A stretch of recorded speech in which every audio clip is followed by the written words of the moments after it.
नमो अरिहन्ताणं नमो सिद्धाणं नमो आयरीयाणं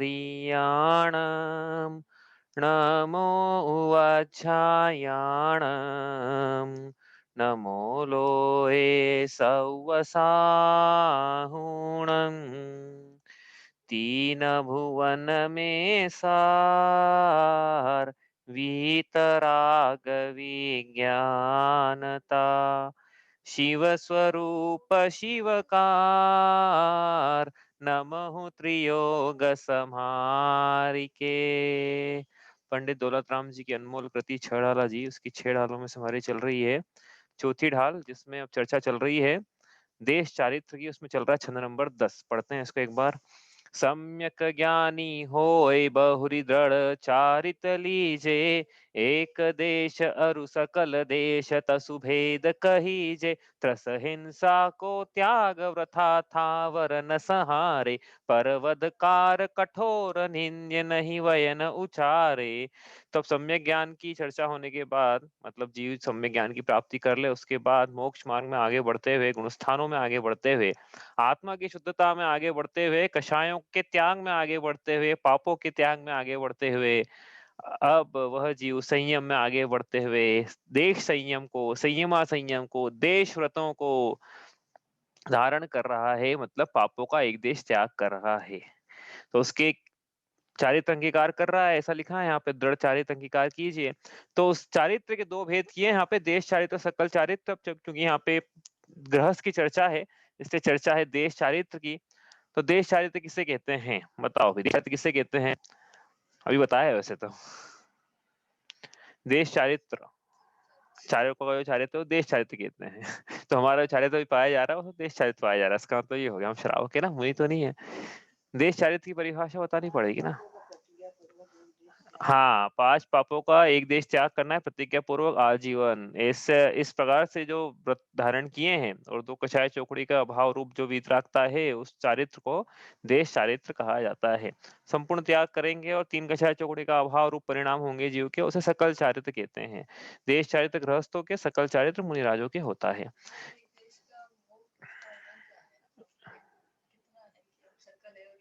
हाँ, ये इसका डिफरेंस क्या है कि भाई ये ऋचा का प्रश्न ये है कि पता कैसे पड़ेगा कि यहाँ तक देश है और इसके बाद सकल है, शकल शुरू हो जाएगा। तो पढ़ रहे ना, यहाँ पे भी पंक्ति पढ़ेंगे, यहाँ पे हालांकि कंपैरिजन ज्यादा नहीं करेंगे। यहाँ पे छठी ढाल में हो सकता है कंपैरिजन करें कि भाई देखो अणुव्रतों में ये पढ़ा था, महाव्रतों में अब ये पढ़ रहे हैं, इतना अंतर आएगा।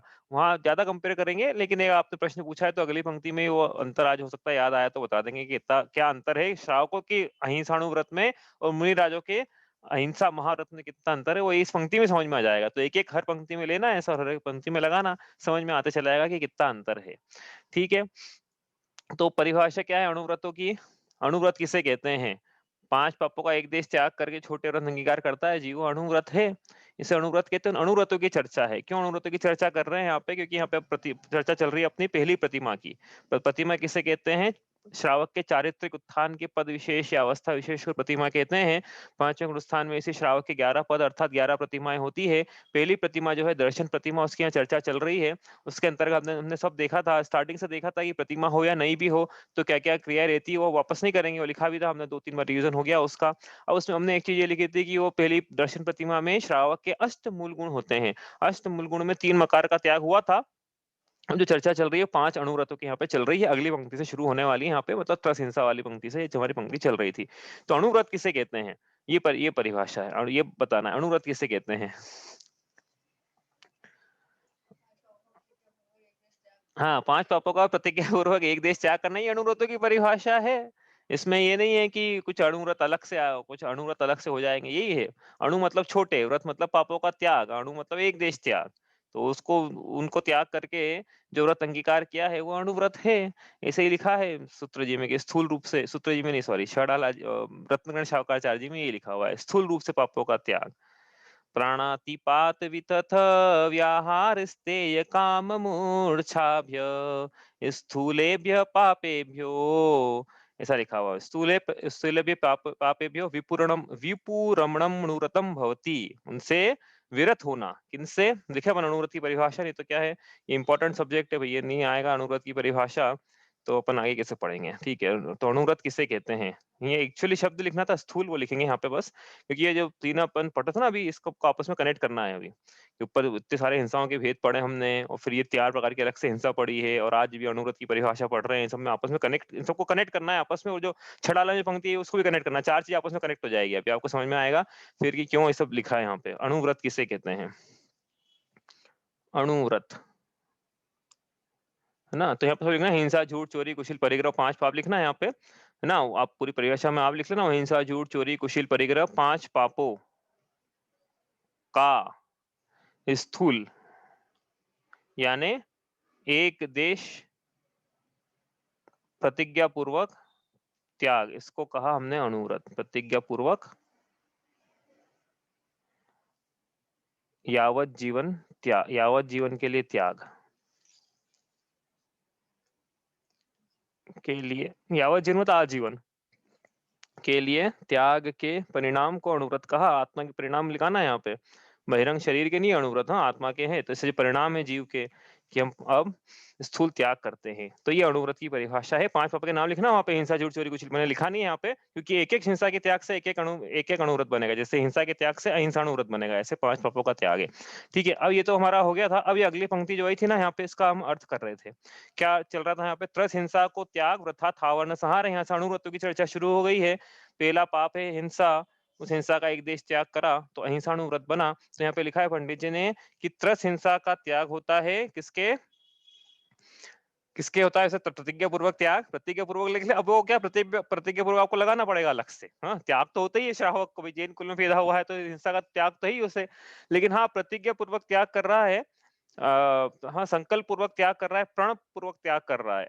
तो वो प्रण करी तब, हाँ त्याग करा, प्रण करके आजीवन के लिए प्रतिज्ञा करी, तो त्रस हिंसा को त्याग किया पहली प्रतिमा धारी ने। और कल ये देखा था कि पहली प्रतिमा के लिए जो बात अप्लीकेबल है आगे तक ले आना है अपने को, देखेंगे कहाँ तक ले आना है। लेकिन वो जो दूसरी मतलब कल उदाहरण दिया था ना कि भाई सेकंड ग्रेड में है तो अल्फा, पहली ग्रेड का तो उसको नॉलेज है, उसके आगे का सिखाएंगे सेकंड ग्रेड में, तो ऐसे दूसरी प्रतिमा पहली प्रतिमा के आगे की बात चलेगी, तो पहली प्रतिमा तो इंक्लूड है ही उसमें। तो यहाँ क्या लिखा है कि त्रस हिंसा का त्याग अहिंसाणुव्रत में, और स्थावर जीव को भी न सहारे, स्थावर जीवों का भी त्याग है हिंसा का।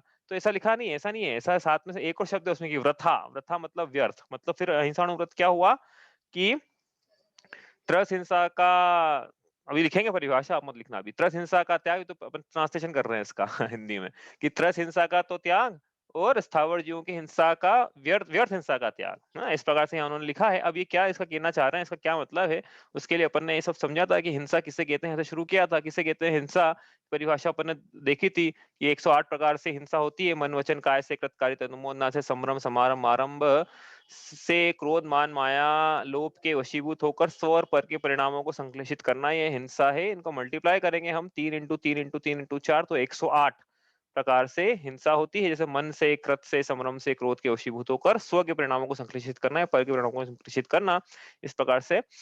अब संश्लेष मतलब क्या होता है वो देखा था हमने। संश्लेष मतलब क्या होता है कि दो परिभाषा निकालनी है आपने को हिंसा की, आपको ऐसा लगेगा कि इसमें तो वध तो आए ही नहीं, पीड़ा देना तो आए ही नहीं, मारना तो आए ही नहीं, परिच्छेदन तो आए ही नहीं, छेदन वेदन तो आए ही नहीं, डांटना फटकारना तो आए ही नहीं, संश्लेषित लिखा ना वहां पे, तो संश्लेषित की परिभाषा लगाए अपन, फिर वहां से देखना कि वो परिभाषा कैसे आएगी, फिर वो वध करने आ जाएगी। तो संश्लेष की परिभाषा निकाली हमने कि असाता वेदनी बंध के कारणभूत परिणाम। असाता वेदनी क्या होती है, कर्म की प्रकृति है जिसके उदय में मोहिनी के जोर पे जीव को विषयों के अनुभवन में, विषयों के अनुभवन में दुख का अनुभवन होता है, उसे कहा हमने असाता वेदनीय, ठीक है।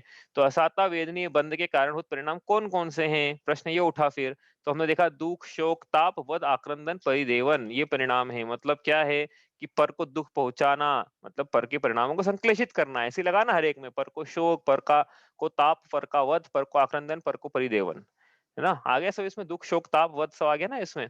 तो ये सब जो ऐसे परिणाम संश्लेषित किए मतलब पर के, तो वो हिंसा के परिणाम, पर को दुख दिया मतलब हिंसा है वो, सब में लगाना है ऐसा। ऐसे स्व को दुख दिया, स्व का शोक हुआ, स्व में राग द्वेष की उत्पत्ति हुई, स्वयं में प्रमाद की उत्पत्ति हुई, स्वयं में आत्मा के प्रति असावधानी की उत्पत्ति हुई, स्वयं में मोह, राग, नीचे लिखा है स्वयं में मोह, विषयानुराग और द्वेष की उत्पत्ति हुई, तो स्व की हिंसा है। पर में ये करवाई तो पर की हिंसा है। इस प्रकार से ये व्यापक परिभाषा बनी है हिंसा की। आपको ऐसे याद रखोगे तो आप थोड़ा व्यापकता से याद कर पाएंगे। हमने तो क्या है कि छोटी-सी परिभाषा बना लें कि पर को दुःख देना, तो फिर धर्म का स्वरूप समझ में नहीं आता, फिर अहिंसा परमो धर्म कैसे है? पर को दुःख ना दे तो हम स्वयं कैसे सुखी हो जाएँगे?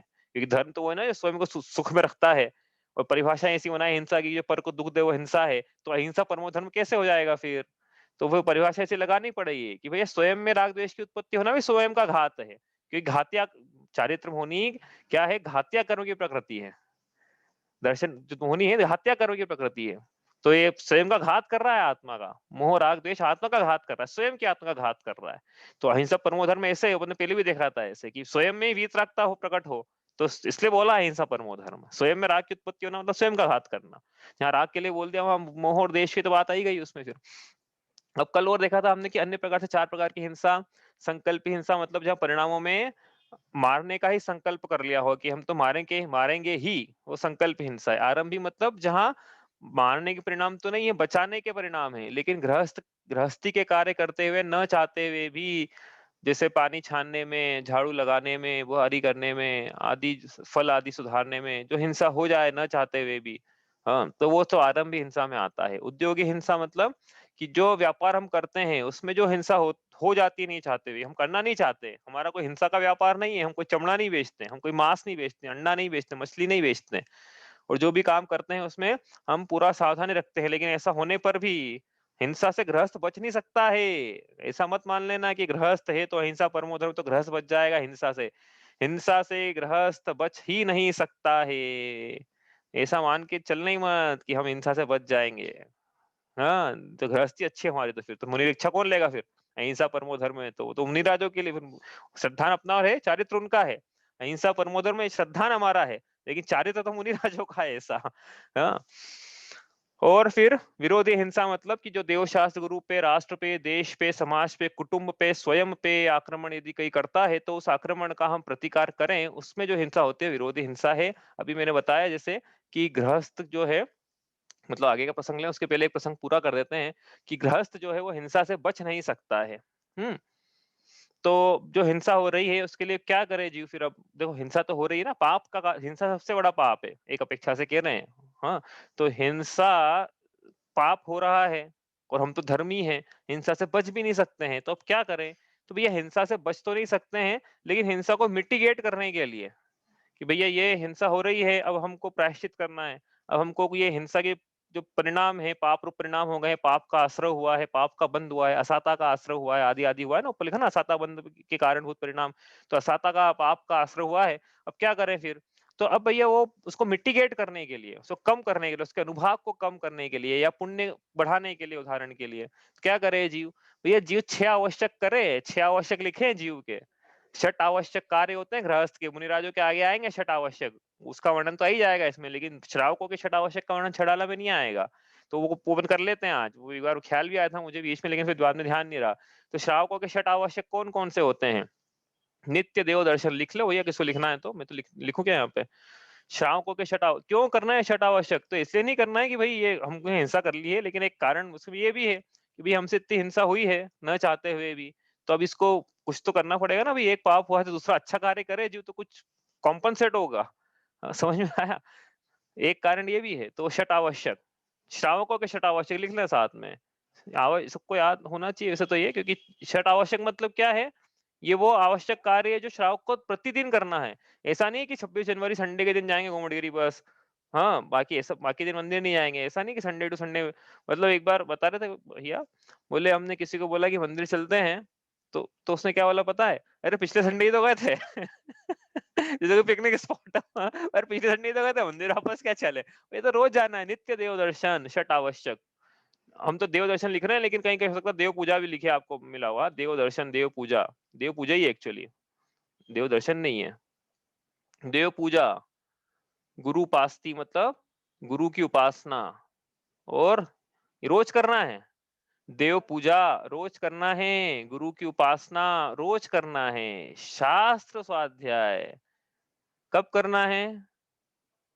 रोज करना, प्रतिदिन, 6 आवश्यक प्रतिदिन करना है, और तप 12 प्रकार के जितने हो सके हमसे, देखेंगे चर्चा छठी ढाल में, तप करना है, दान श्रावकों को रोज देना है, संयम का पालन श्रावकों को रोज करना है, जितना जैसा संयम हो सके जिसकी ऐसी भूमिका है, दान भी जिसकी ऐसी भूमिका है, जितना दे सकता है, जितना सामर्थ्य है जिसका, षट आवश्यक हैं ये, प्रतिदिन करने लायक हैं। इसलिए हमने आपने देखा होगा रोज प्रतिदिन मंदिर में लोग घर से सिक्का लेके आते हैं गुल्लक में डालने के लिए। हमने देखा ज्ञान होते हैं, रोज डालते हैं, रोज का है वही षट आवश्यक में दान। और सिर्फ मंदिर गुल्लक में डालने दान दान नहीं है, और भी दान है, लेकिन वो शॉर्टेस्ट दान है, मतलब एक तरह से कि हम मुनिराज नहीं है भाई, आहार दान किसको दें, औषधि दान किसको दें, अभय दान किसको दें, ज्ञान दान किसको दें, हम खुद को ज्ञान नहीं, हम किसको ज्ञान दें। तो ये दान की चर्चा अपन देखेंगे कहीं आएगी तो करेंगे, लेकिन ये रोज करना है। तो वो क्यों कर रहे हैं?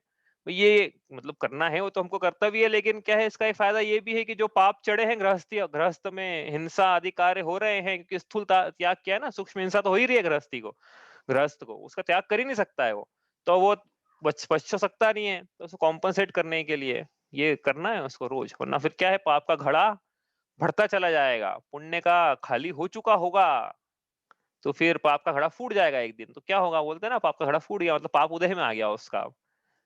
तो क्या करना है, कॉम्पनसेट करना है भाई, ये तो एक प्रेरणा दे रहे हैं भैया, इसलिए पुण्य कमाने के लिए नहीं जाना है मंदिर, वो तो एक बात है कहने के लिए कि पाप बढ़ जाएगा नहीं तो गृहस्थी में रह के। चलो ठीक है, ये तो एक बात बतानी थी अलग से। अब आगे चले हम कि 5 पापों का स्थूल त्याग करा प्रतिज्ञा पूर्वक आज यावत जीवन। हाँ ठीक है, अब ये जो अणुव्रति है, जिसके अहिंसा अणुव्रत पाया जाता है, इसके पंडित जी ने लिखा है कि त्रस हिंसा का त्याग करता है और स्थावर जीवों की हिंसा का भी त्याग करता है, लेकिन व्यर्थ में नहीं करता है। तो अब आपसे कल प्रश्न पूछा था, आपने सोचा होगा, क्या सोचा था? अरे अभी 1 मिनट पहले सोचा होगा ना, मैंने ऐसा बोला कि प्रश्न पूछा था, तब तो सोचा था आपने कि हाँ कुछ पूछा था। क्या पूछा था? कि 4 प्रकार की हिंसा, संकल्पी, आरंभी, उद्योगी और विरोधी, इसमें से पहली प्रतिमाधारी जो दर्शन प्रतिमा का धारी है, इसके 4 प्रकार की हिंसा में से कौन सी हिंसा का त्याग होता है, ये पूछा था। कुछ सोचा किसी ने? बड़ा आसान है, आप थोड़ा अभी अभी बताया वैसे इनडायरेक्टली तो। हाँ, एक उत्तर आना मेरे जैसे कि चाहिए। हिसाब से तो अहिंसाणु व्रत चारों से तो प्रकार की हिंसा का एक देश त्याग होना चाहिए। हाँ, अमीश भैया बोल रहे हैं कि चारों प्रकार की हिंसा का एक देश त्याग होता है। हाँ दीदी, क्या बोल रहे हो आप? हाँ, मैं भी यही बोल रही थी कि अहिंसाणु व्रत है तो हिंसा का तो त्याग ही है, वो एक देश त्याग, अच्छा, एक देश त्याग है, हाँ चारों ठीक है। प्रकार की हिंसा। हाँ, ये दीदी बोल रहे हैं कि चारों प्रकार की। आप क्या बोल रहे हो कि संकल्प भी का त्याग है, आरंभ भी कर लेगा वो, ऐसा? कर सकता है, ऐसा तो नहीं बोला मैंने, कम से कम। हो जाए ऐसा बोला। ऐसा मत बोलो कि कर सकता है, ऐसा बोला मैंने। हाँ तो क्या है, देखो भैया बात ऐसी है कि ये गृहस्थ है ना, तो ये गृहस्थ है तो ये आरंभी हिंसा का त्याग नहीं कर पाएगा, ये उद्योगी का त्याग नहीं कर पाएगा, विरोधी का त्याग नहीं कर पाएगा। अब बोले एक देश त्याग, तो एक देश क्या है वो समझते हैं अपन, लेकिन कहने का मतलब ही क्या है कि पहली प्रतिमाधारी से आगे की जितनी प्रतिमा है, उसमें त्रस्त जीवों की संकल्प पूर्वक हिंसा का त्याग है। किसका त्याग है? संकल्पत संकल्पकृतकारित मननाद्योग त्रयस्य चर सत्वान् न हिनस्तति यत्ताधु तद्विपरणम।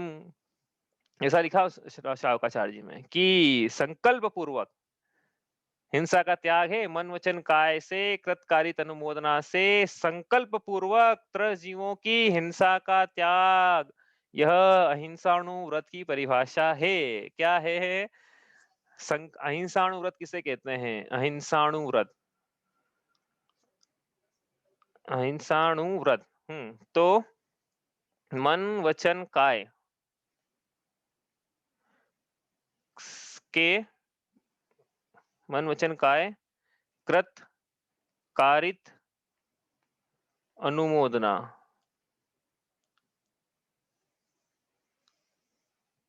मन वचन काय के कृत कारित अनुमोदना से संकल्प पूर्वक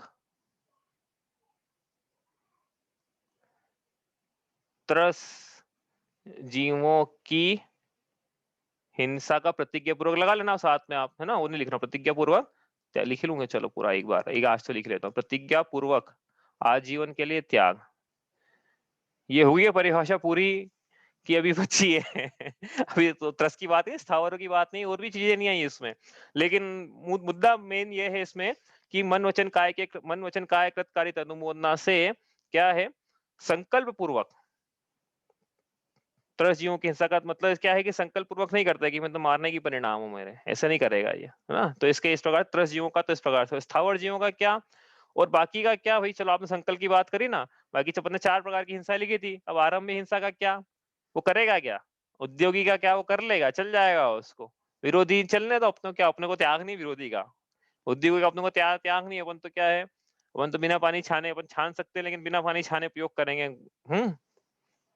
कुछ भी कार्य करें कारखाने में अपने, आरंभी भी अपन तो क्या, अपने त्याग तो हम तो बिना देखे झाड़ू लगाएंगे, तो ऐसा नहीं है। संकल्प पूर्वक त्रजीव की हिंसा का त्याग है, बाकी शेष में क्या है? तो शेष में एक शब्द है भैया, याद रखना हमेशा के लिए, शेष त्रस। हाँ, ऋचा बोली अननेसेसरी नहीं करेगा, और नेसेसरीली कर सकता है। ऐसा नहीं है। हाँ, तो ऐसा नहीं है। शेष त्रस जीवों की हिंसा से बचने के लिए क्या? शेष प्रकार से लिखना, शेष प्रकार से, हाँ, शेष प्रकार से त्रस्त जीवों की हिंसा से बचने के लिए क्या? एक शब्द इंपॉर्टेंट भैया, सबसे ज्यादा इंपॉर्टेंट है ये शब्द इस परिभाषा में, यत्नाचार। यत्नाचार पूर्वक प्रवृत्ति करेगा। अब यत्नाचार मतलब क्या? बताओ। यत्नाचार मतलब आसान है, जैसा जैसा इसका प्रवृत्ति, ठीक है। यत्नाचार, अब इसमें शब्द ये तो समझ में आ गया ना कि वो 3 जो लिखा था ऊपर अपन ने, संकल्प के बाद क्या लिखा था अपन ने ऊपर? आरंभी, उद्योगी और विरोधी। कि अब ये हिंसा गृहस्थी, अब गृहस्थ है तो ये हिंसा तो होएगी, नहीं चाहते हुए भी उसको, उससे हो जाएगी ये। तो अब क्या करें कि भैया ठीक है, हो रही है, नहीं चाहते हुए भी हो रही है, लेकिन कम से कम इतना ख्याल रखे कि वो पूरा यत्नाचार करके जीवों को, त्रस्त जीवों को बचाने का प्रयास करे। तो इसका क्या मतलब हुआ फिर? उदाहरण के लिए कि झाड़ू लगानी है तो कैसे लगानी है? कि नहीं, आरंभ हिंसा है ना, वो तो हम तो करेंगे। आपने बोल दिया था झाड़ू व्रत में नहीं आती है। अरे भैया झाड़ू लगानी है तो देख के लगानी है, बाइयों से नहीं लगवानी है। पोछा लगाना है तो खुद लगाना है। इसलिए मकान जितना समझ लेना आप, तो मकान जितना छोटा होता अच्छा, फिर तो बड़े मकान में तो दिन भर क्या है फिर, क्योंकि बाइयों से लगवानी पड़ेगी फिर। उसके कौन से व्रत चल रहे हैं? आपके व्रत हैं, हमारे व्रत हैं, जीनियों का मकान है। इसलिए मैं तो ये उदाहरण दिया भैया, इसमें तो बहुत सारे प्रसंग आएंगे, इसलिए अपन उदाहरण देके समझ रहे हैं कि जो भी कार्य करें हम पूरा यत्नाचार पूर्वक करें। हम यदि कोई कार्य में जीवों की हिंसा से बच सकते हैं तो वो कार्य करना श्रेष्ठ है। जैसे हम मकान बना रहे हैं, पानी छान सकते हैं उदाहरण के लिए, जैसे कि अभी बना था ना अपना गांधीनगर के सामने मंगलायतन, क्या नाम था उसका, आयतन, कौन सा आयतन था, जिनायतन गुणायतन, कौन सा आयतन, तो वो उसमें उन्होंने पानी छान छान के बनाया था। वो हुआ नहीं सक्सेसफुल, बाद में वो कुछ हो गया, उसमें इश्यूज आ गए, बन तो गया वो।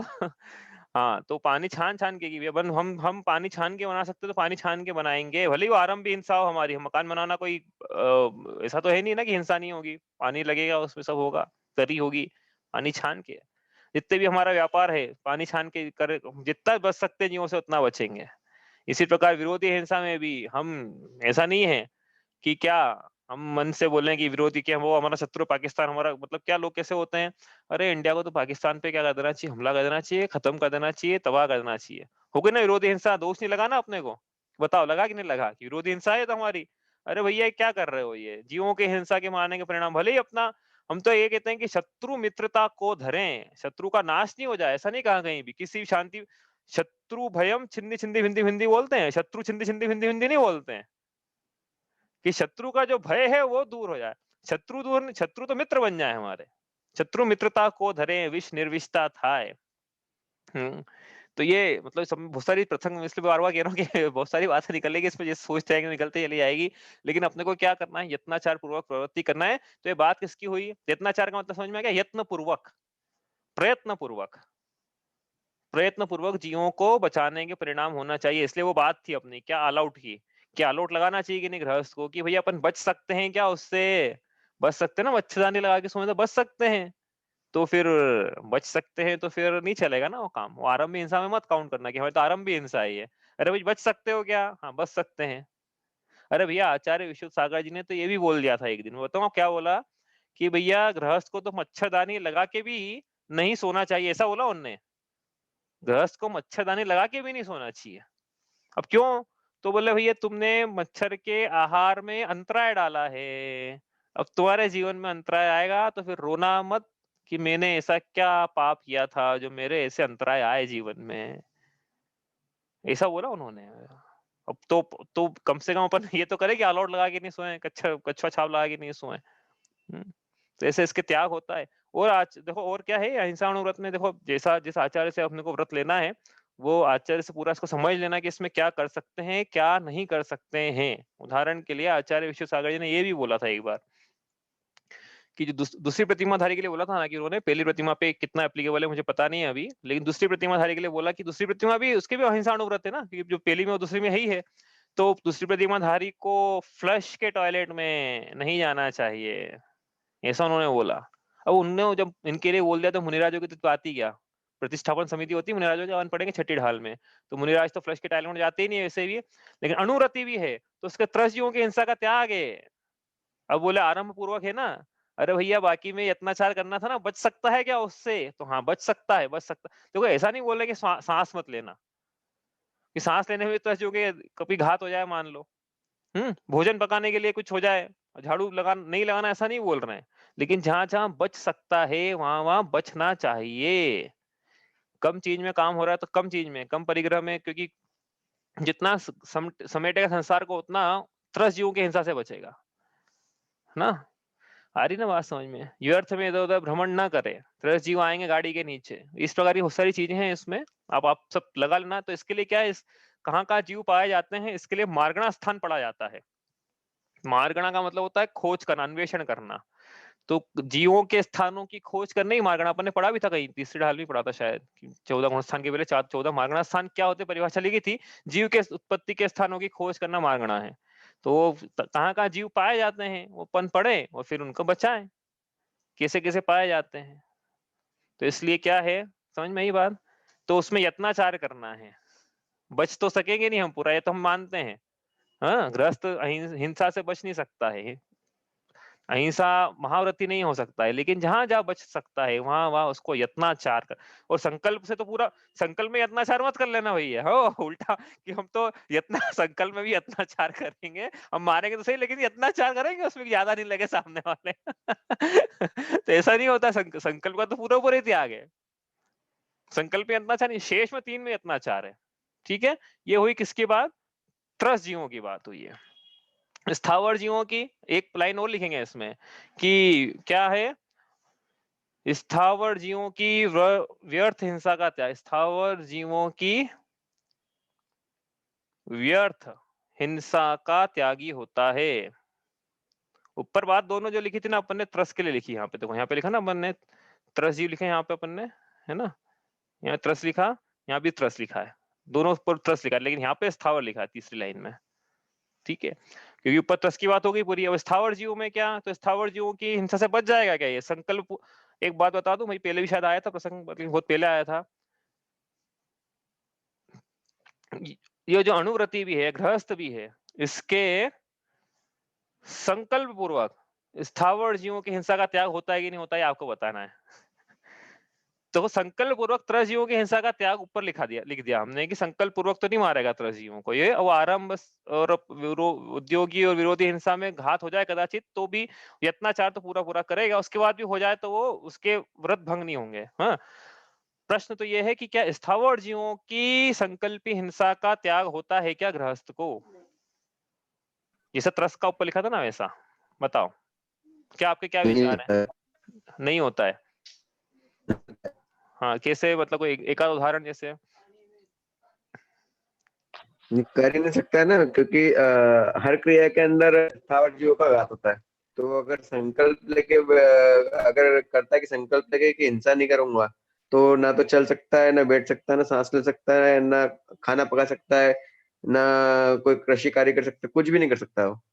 देखो 3 चीजें जो आपने बोली ना, चल सकता है, बैठ सकता है, उड़ सकता है, ये तो मुनिराज भी करते हैं, शासक तो मुनिराज का भी होता है, लेकिन उनके तो पूरा पूरा 6 काय के जीवों की हिंसा का त्याग होता है पूरा पूरा। तो ये 3 तो नहीं अप्लीकेबल है, लेकिन आखिरी की 2 बोली ना आपने, वो पूरी पूरी अप्लीकेबल हो जाएगी बात। यहाँ पे कैसे हो जाएगी, उदाहरण के लिए छोटा सा उदाहरण है, पानी छानने की विधि। त्रस जीव अलग करे और जल गालन को जल थानक तक पहुंचा दिया, है ना? वो अपने देखा था ना भैया, नहीं जल था तक पहुंचा, तो वो जो जीवानी थी उसको पहुंचा दिया कहाँ पे, तो 13 जीव तो बचा लिए। हाँ, 13 जीव बचा लिया, अपन बचा सकते थे उनका यत्नाचार करके बचा लिया अपन ने संकल्प। वहाँ पे देखो, अब ये मत बोलना आरंभ, हम तो नहीं करेंगे, हमारा तो आरंभ है। ये ऐसा नहीं है, आप पहुंचा सकते हो 13 जीवों को वापस उनके स्थान पे, तो आप पहुंचाओ, नहीं पहुंचाओगे तो फिर वो संकल्प पूर्वक हिंसा का त्याग में माना जाएगा। इसलिए पानी छानना है, नहीं तो आप बोलोगे हमारे तो आरंभ ही है भैया, हमने कहा, हमने हमारे परिणाम नहीं थे मारने के, वो तो आ गए तो हम क्या करें। ऐसा नहीं है, ऐसा नहीं चलेगा। ठीक है, तो वो 13 जीव तो पहुंचा दिए। अब पानी में स्थावर जीव पाए जाते हैं। पानी की एक-एक बूंद में, वो पानी की बूंद के आकार की, मतलब उसी आकृति के आकार, तो उनका छोटा रहेगा, उसी आकृति के उसमें जीव रहेंगे स्थावर जीव। अब स्थावर जीव पानी गलने छलने वाले नहीं है। अब ये जो अणुव्रति है, इसके ये अन्न छने के बाद अब जो कच्चा जल है ये पीने का भी त्याग है, इसके प्रासुक जल पीना है। प्रासुक जल पीना है मतलब जिसमें स्थावर जीव भी ना हो। अब ये पानी में से स्थावर जीव कैसे निकलेंगे, इसको क्या करें, और उसको निकालना ही पड़ेंगे। अब निकालना पड़ेंगे तो क्या करें, उसको बहुत सारे तरीके हैं। जैसे एक उदाहरण ले लेते हैं अपन कि गर्म करके निकाला, ठीक है, पानी को गर्म करके निकाला, तो संकल्प पूर्वक स्थावर जीवों की हिंसा हुई ही है। तो ये नहीं बोल सकता कि संकल्प पूर्वक, क्योंकि निकाला ही ना भैया, हम तो गर्म ही इसलिए कर रहे थे कि स्थावर जीव निकल जाए। पानी गर्म क्यों किया था, वो आप ये मत बोलो मर्यादा बढ़ जाएगी, ठीक है चलो अपनी बात, लेकिन अभी पीना है हमें, तो हम गर्म करके ही पीना पड़ेगा अभी। मतलब हमको चाहते ही थे कि स्थावर जीव निकल जाए उसमें से, ताकि जल काय बन जाए, जल कायिक निकल जाए उसमें से, और जल काय बन जाए, जल काय हम ग्रहण कर लेंगे। कच्चा जल नहीं पीता ये। हाँ, तो अब वो भाई उसको गर्म करने की अग्नि भी जले, अग्नि कायिक उत्पन्न हुआ है वहां पे। वायु का एक भी, उसका भी घात हुआ, गरम गरम वायु लगी तो उसके ऊपर जो गरम वायु है वो लग गई। सब तो 5 प्रकार की स्थावर जीवों की हिंसा चली रही। फिर भोजन बनाने में वनस्पति का ही, हाँ, फिर मकान बनाना है, जमीन खोदना है तो पृथ्वी का ही, मंदिर बनाना है, मकान तो नहीं बोलेंगे अपन, मंदिर बनाना है, जमीन खोदी तो पृथ्वी का ही जीवों की, तो हिंसा तो हो रही है, संकल्प पूर्वक भी हो रही है वनस्पति कायिक की और इनकी जल कायिक की। तो क्या, तो इसलिए इसके संकल्प पूर्वक स्थावर जीवों की हिंसा का त्याग नहीं होता है अणुव्रति को, अहिंसा अणुव्रति को। इसलिए कर सकता है क्या फिर, कि भैया ऐसा मत बोलो कर सकता है। यहाँ क्या लिखा है कि कम, चलो हम बिना भोजन पानी के हमारा जीवन नहीं चलेगा, स्थावर जीवों का घात नहीं चाहते हुए भी हमें करना होगा, तो लेकिन कम से कम इतना तो कर सकता है कि व्यर्थ में पानी न बहाए। ऐसा पानी गर्म कर लिया हमने, फिर बाद में उसको फेंक दिया।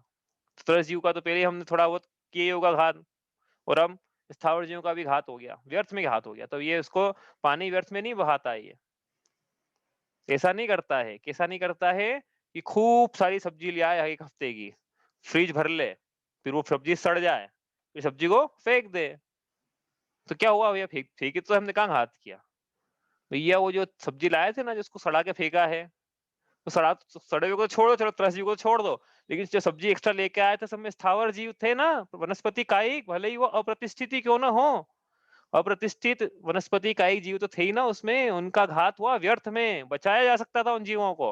हमने क्या करा, व्यर्थ में हमने सब फ्रिज भर लिया, सब्जी सड़ा दी और फेंक दिया उसको। तो ये इसके त्याग होता है इंसानों को, इसका मतलब ये यहाँ पे रखना है थोड़ी सूक्ष्मता, कि कहाँ पे हमको कर सकते हैं त्याग, कहाँ पे नहीं कर सकते हैं। इस प्रकार से ये इसके क्या होता है, स्थावर जीवों की व्यर्थ हिंसा का त्याग होता है। बाकियों में उसकी यत्नाचार पूर्वक प्रवृत्ति होती है। इस प्रकार से ये अहिंसाणु व्रत है। कुछ पूछना है इसमें आपको, क्या समझ में आया इसमें? संकल्प पूर्वक त्रसजीवों की हिंसा का त्याग, शेष त्रसजीवों की हिंसा के प्रति यत्नाचार, स्थावर जीवों की व्यर्थ हिंसा का त्याग। तीन पंक्तियां हैं इसमें, याद कर लेना भाई। संकल्प पूर्वक, तो बाकी सब लगा लेना साथ में, शॉर्ट में याद करना हो तो। संकल्प पूर्वक त्रसजीवों की हिंसा का त्याग, शेष त्रसजीवों की हिंसा के से बचने के लिए यत्नाचार, और स्थावर जीवों की व्यर्थ हिंसा का त्याग होता है। इसलिए क्या करें कि सड़क पे चले तो बैठे बैठे घास नहीं उखाड़, घास बैठ गए, घास पे बैठना ही नहीं चाहिए वैसे, बैठ गए फिर घास को खोदने लग गए अपन, जमीन खोदने लग गए, घास खोदने लग गए। चल रहे हैं अपन तो पत्ते तोड़ लिए, फूल तोड़ लिए, पत्ते यूं बस पत्ते यूं करके दगाली खींच ली। हाँ, स्थावर जीवों की व्यर्थ हिंसा हो रही है, इससे बचा जा सकता है। 1 गिलास से यदि पानी पी सकते हैं दिन भर में, बार बार वही यूज करना है। जितना बच सकते हैं उतना बचना है इसको, क्योंकि इसके त्याग हो चुका है। बाकी के लिए यत्नाचार है इसके। ऐसा नहीं बोल पाएगा अभी कि हमारा आरंभ ही है। नहीं, बच सकते हो क्या आप? बच सकते हो तो बचो, ऐसा है। ठीक है, कुछ पूछना है आपको इसमें? तो मेरे को पूछना है फिर आपको नहीं पूछना है तो। अब कोई भैया जिसके पहली प्रतिमा है, ठीक है, अब वो बन गया है सुप्रीम कोर्ट का जज, जजमेंट आया सामने, अब वो फांसी की सजा सुना पाएगा कि नहीं सुना पाएगा? क्यों? उसका त्याग है हिंसा का। हाँ, हरी शहर ने पकड़ा उसको क्या कि भैया उसके उद्योग हिंसा का त्याग थोड़ी है। वो जजमेंट आएगा, यदि वो बिल्कुल नीति न्याय के अनुसार उसको यदि मृत्युदंड मिलना चाहिए, तो वो मृत्युदंड का निर्णय सुनाने पर भी अहिंसाणुव्रत में उसके कोई दोष नहीं है, क्योंकि वो उसकी उद्योगी हिंसा है। इसी प्रकार कोई जैन सैनिक है, वो लड़ रहा है बॉर्डर पे, हाँ, उससे किसी को नहीं चाहते हुए भी शत्रु पर आक्रमण करना पड़े, तो फिर उसके क्या हिंसा का दोष लगेगा? कि नहीं भैया, उसके विरोधी हिंसा है, और उद्योगी हिंसा भी कह सकते हो, लेकिन विरोधी हिंसा है कि हमारे देश पर आक्रमण है, हमारे राष्ट्र की रक्षा है, हमारी स्त्री की रक्षा है, हमारे पुत्रों की रक्षा है, हमारे धर्म की, देवशास्त्र गुरु आयतनों की रक्षा है, इसलिए विरोधी हिंसा में। इसलिए ऐसा नहीं है कि जैन व्यक्ति है तो आर्मी में नहीं जा सकता है कि ये तो हिंसा के पुजारी है, कैसे जा रहे हैं ये, तो ये विरोधी हिंसा है। ये सब लगाना है किसके लिए? श्रावक के लिए लगाना है, मुनिराजों के लिए मत लगाना। इसलिए ऐसा होगा कि जब कोई मुनिराज हैं, वो जंगल में विहार कर रहे हैं या ध्यान में मग्न हैं, और शेर उन पे आक्रमण करे, तो मुनिराज जो हैं, अभी आपने पूछा था ना, याद आ गया कि भाई क्या अंतर है, कहाँ किस लेवल तक अहिंसा अणुव्रत है और किस लेवल पर अहिंसा महाव्रत है। तो देखो एक अंतर यहाँ पे है कि कोई मुनिराज हैं, ध्यान में मग्न है जंगल में, उन पे सिंह आक्रमण करता है, तो मुनिराज प्रतिकार नहीं करते हैं।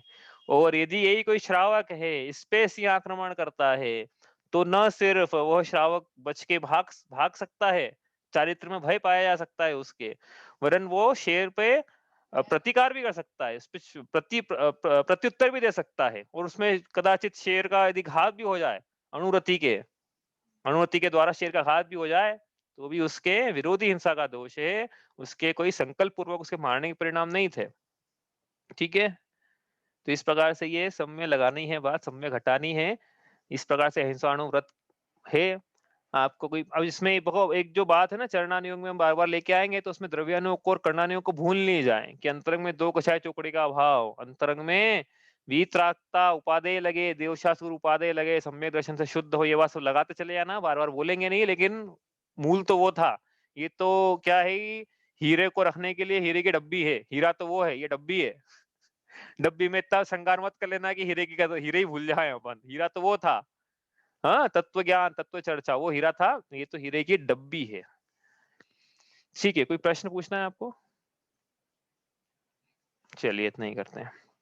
शांति सुधा बरसाए जिनवाणी, वस्तु स्वरूप बताए जिनवाणी, पूर्वापर सब दोष रहित है, वीतरागमय धर्म सहित है, परमागम कहलाए जिनवाणी, मुक्ति वधु के मुख का दर्पण, जीवन अपना कर दे अर्पण, भव समुद्र से तारे जिनवाणी, राग द्वेष अंगारों द्वारा, महाक्लेश पाता जग सारा, सजल मेघ बरसाए जिनवाणी, सात तत्व ज्ञान करावे, विमल निज पद दरसावे, सुख सागर लहराए जिनवाणी, शांति सुधा बरसाए जिनवाणी,